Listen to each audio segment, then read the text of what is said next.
नमस्कार। आज हम मिथिला वाणी की एक काफी चौंकाने वाली रिपोर्ट पर बात करने वाले हैं। समस्तीपुर जिले में पुलिस ने एक बहुत बड़ी कार्रवाई की है। इसमें नशे के लिए इस्तेमाल होने वाले वो प्रतिबंधित कफ सिरप की एक बड़ी खेप पकड़ी गई है। मामला ये अंगार घाट थाना क्षेत्र का है। पुलिस को कोई गुप्त सूचना मिली थी, तो उसी के आधार पर उन्होंने एक कार को रोका। अच्छा। हाँ, और इस कार में 7 लोग थे। इनमें 2 महिलाएं भी शामिल थीं। और ये लोग पटना से सहरसा जा रहे थे। पटना से सहरसा? हाँ, और जब तलाशी ली ना, तो जो मिला वो तो मतलब होश उड़ाने वाला था। क्या मिला? गाड़ी से विस्कोडाइन नाम का कफ सिरप 974 बोतलें। 974? बाप रे! हाँ, सोचिए, लगभग 1000 बोतलें। इनकी कीमत कोई करीब 3 लाख रुपए बताई जा रही है। अच्छा खासा अमाउंट है ये तो। बिल्कुल। और इतना ही नहीं, उनके पास से 1,01,000 रुपए नकद भी मिले और 8 मोबाइल फोन। कैश भी? मतलब ये तो पूरा मामला ही बड़ा लग रहा है। हाँ, ये तो बस एक झलक है। मामला लगता है काफी बड़ा है। बिल्कुल। ये सिर्फ कुछ बोतलों के बरामदगी का मामला नहीं लगता।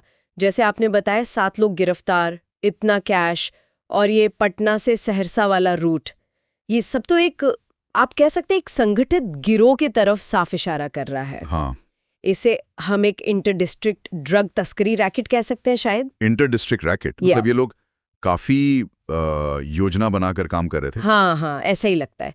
और देखिए, पूछताछ में इन लोगों ने माना भी है। अच्छा। हाँ, उन्होंने कबूल किया है कि ये पहले भी इसी तरह कफ सिरप की खेप पटना से सहरसा पहुंचा चुके हैं। अरे, मतलब ये कोई पहली बार नहीं कर रहे थे। ये एक चलता हुआ ऑपरेशन था जिसे पुलिस ने अब पकड़ा है। लेकिन यही कफ सिरप क्यों? मतलब विस्कोडाइन में ऐसा क्या खास है कि इसकी इतनी बड़ी तस्करी हो रही है? हाँ, देखिए, मुद्दे की जड़ यही है। समस्तीपुर औषधि नियंत्रक टीम है ना, हाँ, उन्होंने कंफर्म किया है कि इस सिरप में कोडीन है। कोडीन? अच्छा, हाँ, कोडीन फॉस्फेट। ये दवाएं खांसी में तो इस्तेमाल होती है, लेकिन इनका नशे के लिए बहुत बड़े पैमाने पर दुरुपयोग होता है। हाँ, सुना है इसके बारे में। इसीलिए तो सरकार ने इनकी खुली बिक्री पर रोक लगाई हुई है।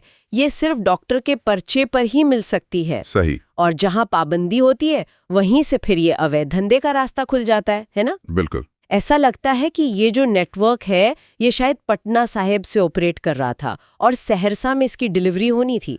बाप रे, 974 बोतलें, 3 लाख की कीमत, 1 लाख कैश, और वो भी सिर्फ एक खेप में। हाँ, अंदाजा लगाना भी मुश्किल है कि ये रैकेट अब तक कितना बड़ा कारोबार कर चुका होगा। सही कहा। तो अब पुलिस आगे क्या कर रही है, मतलब गिरफ्तारियों के बाद? देखिए, समस्तीपुर पुलिस की मुस्तैदी तो माननी पड़ेगी। हाँ, वो तो है। अब जो गिरफ्तार लोग हैं, उनसे जो जानकारी मिली है, उसके आधार पर पटना और सहरसा में भी छापेमारी और कार्रवाई चल रही है। अच्छा, मतलब लिंक्स खंगाले जा रहे हैं। हाँ, बिल्कुल। कोशिश यही है कि इस पूरे नेटवर्क की कमर तोड़ी जाए, जो भी लोग इस अवैध धंधे में शामिल हैं, उन तक पहुंचा जाए। ये तो हुई पुलिस की कार्रवाई की बात। हाँ। लेकिन अगर हम इस पूरी घटना को थोड़ा बड़े नजरिए से देखें, तो ये हमें क्या सिखाती है?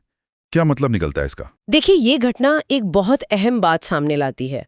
वो ये कि कैसे रोजमर्रा की चीजें जैसे कफ सिरप नशे के कारोबार का जरिया बन सकती हैं। सही कहा। और जहां भी ऐसी दवाओं की मांग होती है, वहां ये संगठित गिरोह वो मुनाफे के लिए कूद पड़ते हैं।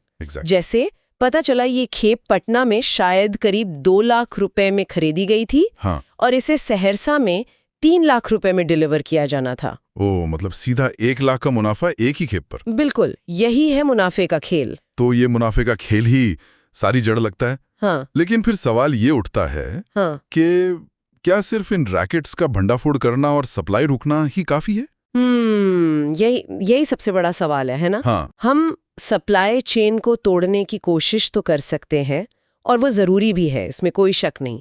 लेकिन जब तक इन प्रतिबंधित दवाओं की मांग बनी रहेगी, तब तक कोई ना कोई नया तरीका, कोई नया रूट ढूंढ ही लिया जाएगा।